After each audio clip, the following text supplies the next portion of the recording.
రాష్ట్రంలో మార్వాడీలకు సంబంధించినటువంటి వాళ్ళు అక్రమ వ్యాపారాలకు పాల్పడుతున్నారు. జిఎస్టీలు చెల్లించడం లేదు, లాసీ రకం సరుకుల్ని అమ్ముతున్నారు. అట్లాగే మొత్తం చిన్న వ్యాపారులంతా కూడా దెబ్బతీసేటటువంటి వైఖరిని కొనసాగిస్తున్నారు. అట్లాగే ఇటీవలనే ఒక దళితుడి మీద దాడి చేసి కంజాతి అని చెప్పి కులం పేరుతో దూషించినటువంటి ఘటన ఈ మార్వాడికి సంబంధించినటువంటి కొద్దిమంది గూండాలు పెత్తందారులకు సంబంధించినటువంటి వాళ్ళు ఇలాంటి దాడికి పాల్పడేటువంటిది. మార్వాడీలకు వ్యతిరేకంగా జరుగుతున్నటువంటి ఈ ఆందోళన వివిధ రూపాల్లో కొనసాగుతున్న నేపథ్యంలో తెలంగాణ వాళ్ళను అవమానించేటటువంటి పద్ధతుల్లో కూడా మాట్లాడిన సందర్భాలు కొంతమంది మార్వాడీలకు సంబంధించిన వాళ్ళు అరాచక శక్తులు చేస్తున్నారు.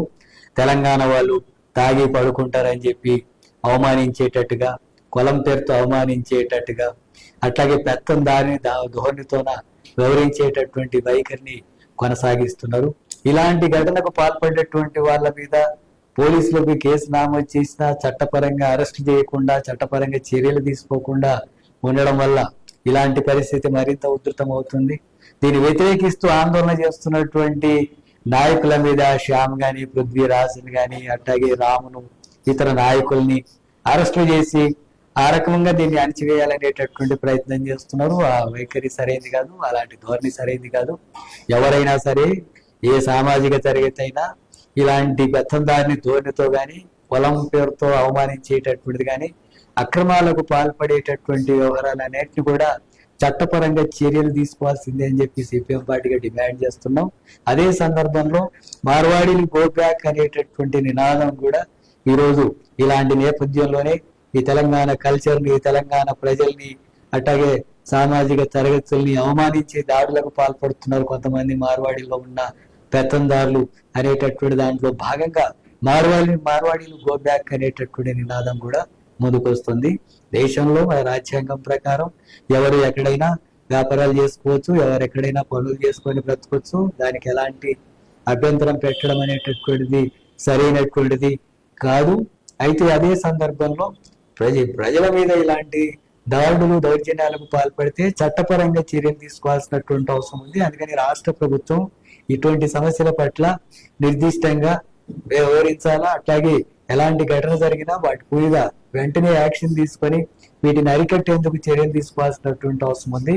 కానీ ఆందోళన చేసేటటువంటి వాళ్ళని అరెస్ట్ చేసి నిర్బంధించి ఆ రకంగా చేస్తే అది మరింత ఉధృతంగా పోయేటటువంటి అవకాశం ఉంది. అట్లాగే ఈ ఘటనను బీజేపీ వాళ్ళను మరింత రెచ్చగొట్టి మతోన్మాద భావాల్ని రెచ్చగొట్టేటటువంటి వైఖరిలో బండి సంజయ్ గాని, అట్లాగే రాజా సింగ్ గాని, అట్లాగే వాళ్ళ నాయకురాలు ఈ రూపంలో మాట్లాడుతూ వీటన్నిటిని కూడా మతాల మధ్య ఘర్షణ సృష్టించేటటువంటి వైఖరిని వాళ్ళు రెచ్చగొట్టేటటువంటి ప్రయత్నం చేస్తున్నారు.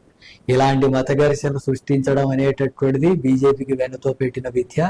తెలంగాణలో కూడా అలాంటి వాటిని రెచ్చగొట్టేటటువంటి ప్రయత్నాలు చేస్తున్నారు. ఈ విషయాల పట్ల కూడా ఆందోళన చేస్తున్నటువంటి వాళ్ళు కానీ, ప్రజలు కానీ అప్రమత్తంగా ఉండాలని చెప్పి నేను విజ్ఞప్తి చేస్తున్నాను. అందుకే ఇప్పటికైనా మార్వాడీస్ లో ఉండే కొద్దిమంది పెత్తందారులు ఇలాంటి దాడులు, దౌర్జన్యాలకు పాల్పడేటువంటి వాళ్ళ మీద, కులం పేరుతో అవమానించినటువంటి వాళ్ళని, ప్రజలను అవమానించినటువంటి వాళ్ళను చట్టపరంగా చర్యలు తీసుకోవాలని చెప్పి డిమాండ్ చేస్తున్నాను. ఆ రకంగా ఈ సమస్య మీద ప్రభుత్వం స్పందించకపోతే ఇలాంటివన్నీ మరింత మరో రూపానికి వెళ్ళేటటువంటి అవకాశం ఉంటుంది. ప్రభుత్వం వెంటనే స్పందించి తగిన చర్యలు తీసుకోవాలని చెప్పి సిపిఎం పార్టీగా డిమాండ్ చేస్తున్నారు.